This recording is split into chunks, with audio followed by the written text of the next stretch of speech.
Hello everyone and welcome to another video on our own devices. I'm Jean Messier and today we're having a look at a fascinating forgotten audio recording format. This is a Tefifon HS-AT by Tefi Apparatebau of Köln or Cologne, Germany in the 1950s. Now at first glance this might look like just a tape recorder, and in a sense it is, but rather than a magnetic tape, this uses a long vinyl tape that is physically inscribed with one long spiral audio groove, making this effectively an extremely long playing LP record. Now, these enjoyed a small market share in West Germany during the 1950s and early 1960s. However, they failed to compete with more conventional and established recording formats and thus went off the market by the end of the 1960s. So, without further ado, let's have a closer look at this. Let me show you where the Tefifon came from and how it actually works, because this is actually a kind of a neat system. Now, a slightly better known and parallel development to the Tefifon was the Dictabelt or memo belt, developed in 1947 by the Dictaphone Company, originally a subsidiary of Columbia Records. This company had its origins in the Volta Bureau, a research and development laboratory founded in Washington, D.C. in 1881 by Alexander Graham Bell, inventor of the telephone. As I previously covered in my video on the Edison Fireside phonograph, link in the description, in 1886, Bell and colleague Charles Sumner Tainter significantly improved upon Thomas Edison's cylinder phonograph, invented 10 years before, by replacing the original tinfoil recording medium with far more robust hard wax on a cardboard cylinder. The following year, Bell, Tainter, and their associates founded the Volta Graphophone Company, which later became American Graphophone Company, the Columbia Phonograph Company, and finally Columbia Records. Now, as I also mentioned in that previous video, early phonograph manufacturers like Edison or Graphophone initially failed to recognize the commercial potential of recorded music and instead focused on business applications of this technology, specifically in taking dictation. In 1907, Columbia trademarked the name dictaphone, which eventually became a generic term for all dictation machines regardless of manufacturer. The dictaphone division was eventually spun off into its own independent company in 1923. Meanwhile, Edison manufactured its own dictation machine under the brand named Ediphone. However, the two systems were functionally identical and could play each other's cylinders. Now, while the dictation machine market ended up being considerably smaller than the burgeoning recorded music market, due to the high upfront cost of equipping an entire office with dictation machines, as well as the continual need for spare parts and maintenance, it still ended up being a very lucrative business. Now, interestingly enough, although cylinder records had been largely superseded by flat disc records by the 1920s, they continued to be used for 3 decades more in dictation machines. This is because the equipment needed to record and play back cylinder records was a lot more compact and easy to use than that for disc records. Also, a disc record could be reused multiple times by shaving off the old audio groove with a special cutter. However, there were also disadvantages to this format. For example, your average cylinder record could only hold around 4 minutes of audio, while recording in wax caused the audio quality to degrade very quickly upon subsequent playbacks. And finally, since wax recordings could be very easily erased or tampered with, they are inadmissible in law courts and other official settings. As a result, in the early 1940s, Dictaphone developed the Dictabelt format. This comprised a flexible belt, initially made of cellulose acetate butyrate, and later Lexan or vinyl, measuring 30 centimeters long, 9 centimeters wide, and 0.13 millimeters thick, onto which was inscribed one long helical audio groove. Now, unlike in earlier wax cylinder systems where the recording stylus was sharp and physically cut a groove out of the wax, the recording stylus in the Dictabelt system was blunt and simply impressed the audio groove into the soft plastic. Now, not only could this system record up to 15 minutes of audio, with later systems allowing for up to 30 minutes at lower audio quality, but the audio quality was higher than in wax and much more resilient, lasting around 20 playbacks before it started to degrade. The flexible belt could also be folded up and placed into a regular file or envelope for storage or mailing, though they did tend to become stiff, brittle, and unplayable with age.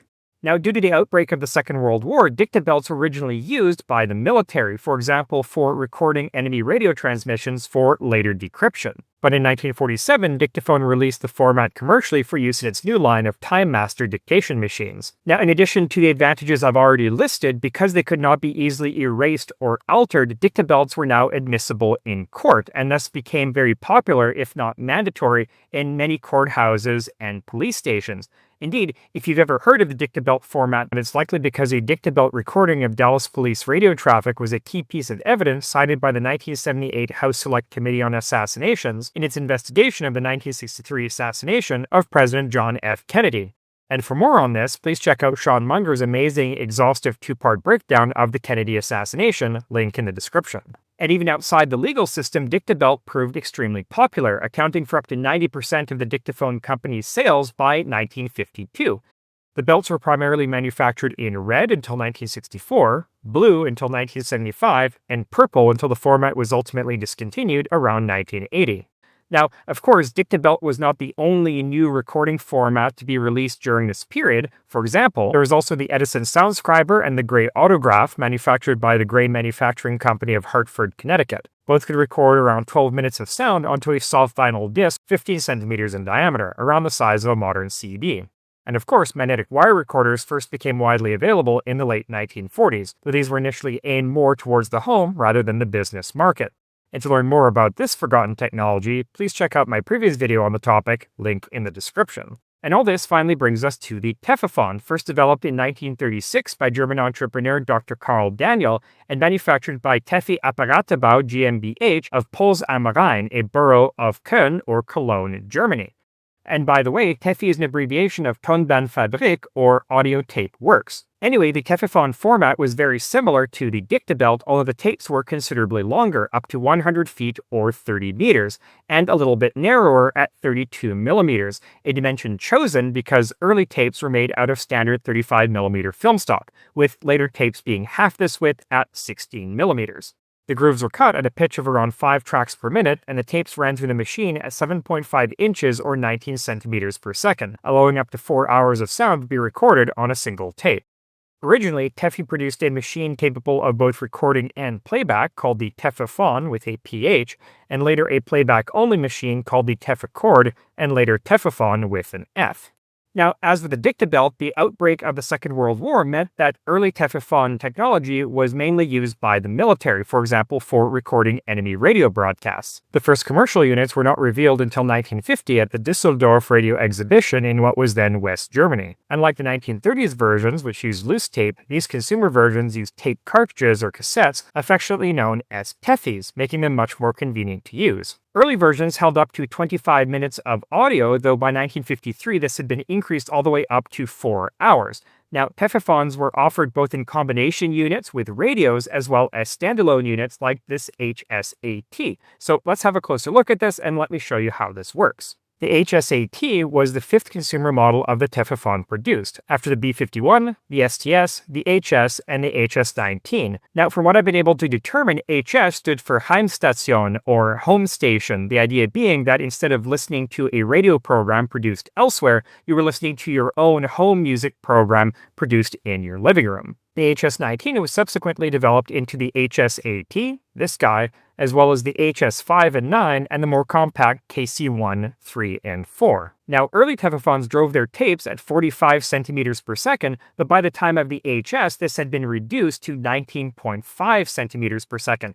However, there were a lot of consumers who still had the older, faster tapes that they still wanted to be able to play, and so the HS-AT introduced a speed selector switch which allowed both types to be played. The HS-AT also differed from the HS in a number of minor construction details, such as this two-piece cover plate on the chassis. Unusually, according to the inspection sticker on the bottom of the chassis, this particular example is configured to run on North American style 110 volts 60 Hz AC rather than European style 220 volt 50 Hz AC mains power, which leads me to suspect this was one of the rare units exported to the Americas sometime in the mid-1960s, but more on that later. Anyway, the metal chassis of this unit is isolated from the main wooden case with springs to prevent vibration from the motor from causing excessive noise. On the top we have a stamped-in slot for our Tefi cartridge as well as the primary spindle for driving it. This is what one of those cartridges looks like, and these came in 3 main sizes: 18 minutes, 60 minutes, and 4 hours. There is also an even smaller 4-minute single version, though these required a special adapter to play. To load the Tefifon, we turn this knob marked Tonkopf playhead from on to ab to withdraw the playhead and the guide rollers from the capstan. We then pull out the tape slightly from the end of the cartridge, loop it around the capstan, lower the cartridge body onto the spindle, then turn the Tonkopf knob back to on to lower the cartridge and needle onto the tape. We then select our playback speed, 19 or 45 centimeters per second, and finally switch on the unit by turning this knob. This includes a sliding resistor to allow for fine adjustment of the playback speed. Indeed, every Tefi cartridge included a standard minute-long instrumental overture to allow you to adjust all the settings before the main program began. Now, when I first acquired this unit, it wouldn't run at all, and this is because, just like the magnetic wire recorder we looked at in a previous video, all the internals are driven by rubber friction wheels, and said rubber has hardened with age. Now, stretching a rubber band over the wheel and replacing the tension spring did allow the unit to run, if only for a few minutes, before the rubber band worked its way loose. But unfortunately, despite being able to get it running, albeit briefly, and having the proper audio amplifier to hook it up to, unfortunately I couldn't get it to produce any sound, and this is likely because the piezo crystal in the pickup head is shot, which is a common occurrence. And unfortunately, parts for this are extremely rare to find in North America, as you can imagine, but if you want to see one of these things in operation, there's tons of other YouTube videos out there, so we're just going to focus on the actual mechanics. Sorry. Anyway, if we take a closer look at the internals, we can see that this is all driven by this large single-phase AC motor made by Volvo of Wuppertal, Germany, and connected to this large capacitor. This is either a start capacitor, which lags the phase between the field and rotor windings to start the motor rotating, or a run capacitor, which energizes the second phase winding to create a rotating magnetic field and keep the motor spinning. You can also see the sliding resistor beneath the on-off knob for fine-tuning the playback speed. Finally, you can see that turning the speed shift knob switches the friction wheel between two drive wheels of different diameters, altering the gear ratio. Going back to the exterior, there are a number of other features to point out. At the back, we have a hole marked Erde, or Earth, for our grounding wire, while at the front, we have a little slot that displays how far we are through a certain recording. This is displayed as a beam of light on a strip of frosted glass. And how this works is that inside the case, we have a little sodium bulb housed inside this conical black bakelite case, which also integrates a lens and slit that projects a light beam onto this little mirror, which is attached to the playhead. Thus, as the playhead moves along the tape, the mirror moves with it and moves the beam of light up and down the indicator window. Now, to my mind, that's unnecessarily elaborate. Why not just have a physical pointer? But then again, this was engineered in Germany. I don't know what I expected. Now, another nifty feature is this little slot on the back right-hand corner of the chassis. This is to mount a playback arm adapter that allows the Tefifon to play standard disc records. This is used in conjunction with special adapter cassettes that plugged in the place of the regular Tefi cartridges. There were two different versions of these: the Model S, which rotated at 78 RPM, and the Model U, which could switch between 33 1/3, 45, and 78 RPM. Finally, the most widely advertised feature of the Tefifon is actually missing from this example and would have fit in this hole beside the playback scale. This is a rod and knob mechanism that allowed you to jump around to different positions on the track.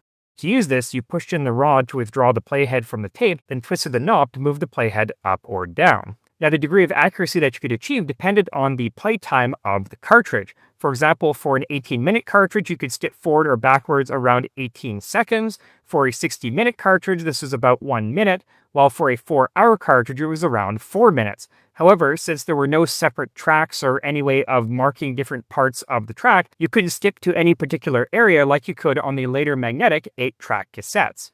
And that is how a Tefifon player works, and by all accounts, this had numerous advantages over other contemporary recording technologies. For example, the sound quality was higher than shellac records, though not vinyl records. This could hold much longer recordings than ordinary records, and the skipping feature was unique to this format. However, the Tefifon was a little bit too innovative for its own good. You see, established recording artists usually had exclusive contracts with the major recording labels like Columbia, who were uninterested in this newfangled Tefifon format, so most Tefifon cartridges were for relatively unknown acts. Though the 4-hour recording format lent itself really well to long pieces of classical music like opera, operettas, symphonies, things like that. Though even then, this technology faced competition from more sophisticated record players equipped with record changers. Furthermore, the manufacturing process for Tefi tapes was more complex and expensive than for stamping disc records. The track was first recorded onto a tape coated in beeswax, which was then electroplated with zinc and used to stamp a raised male pressing matrix tape. This in turn was used to press the audio track onto 32mm wide PVC tapes, which were then cut in half to produce two identical 16mm tapes for loading into Tefi cartridges. And a final major flaw of the system was that these thin vinyl tapes tended to wear out a lot faster than vinyl records. As a result, Tefifon really never took off outside of West Germany, though a handful of units were exported to North America from 1963 to 1964 by Western Electric under their Westrex brand. And as I said, since this is configured to take North American-style household current, I guarantee you that this is one of those units. And even in West Germany, Tefifon ultimately couldn't compete against more established audio formats, and although the company came out with stereo sound in 1961, the factory shut down in 1965. The rights to the name were then acquired by the Neckermann Mail Order Company, which sold off the remaining Tefi stock over the next couple of years. Anyway, that is a brief history and technical overview of the Tefifon, a technology that I admittedly had never actually heard of until I came across this unit on Facebook Marketplace. So I hope you found that very interesting. This was a fascinating rabbit hole for me to go down, I can tell you that. Anyway, thank you so much for watching. I'll see you next time in another video where we'll look at more obscure recording formats and other fascinating devices just like this one. Until then, I'm Jean Messier from Our Own Devices. Have a great day.